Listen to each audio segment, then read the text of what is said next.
Au cœur des Alpes, là où la Suisse rencontre la France, un immense miroir d'eau turquoise s'étire entre les montagnes. Bienvenue au barrage des Mossons.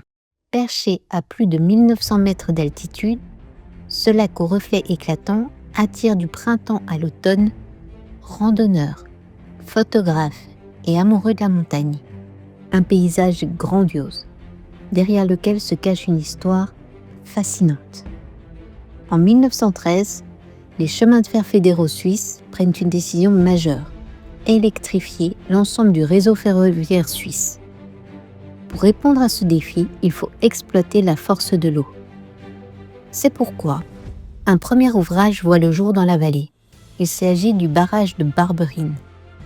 Les travaux débutent en 1920. Pour l'époque, le chantier est colossal. Des centaines d'ouvriers travaillent dans un environnement très rude.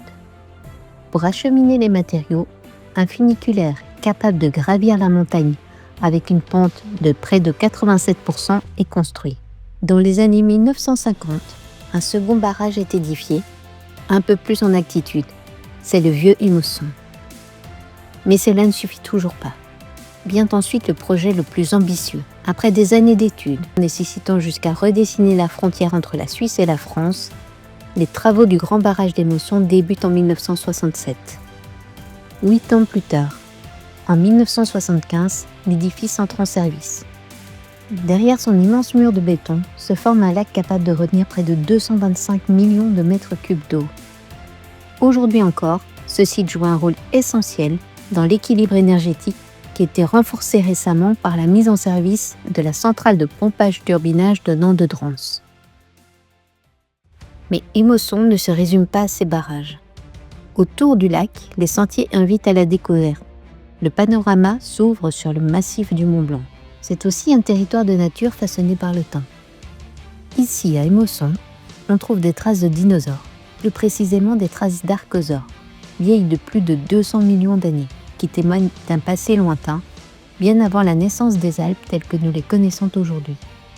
Les visiteurs peuvent également rejoindre le site grâce aux installations panoramiques des Mossons, son funiculaire vertigineux et son petit train. Randonnée, observation, contemplation, chacun avance à son rythme, porté par la beauté des lieux. Car Imosson est bien plus qu'un barrage. C'est un lieu où la puissance de la nature rencontre l'ingéniosité humaine. Un lieu où l'eau, la roche et la montagne racontent une histoire commune. Une histoire que l'on découvre pas à pas, au rythme des sentiers.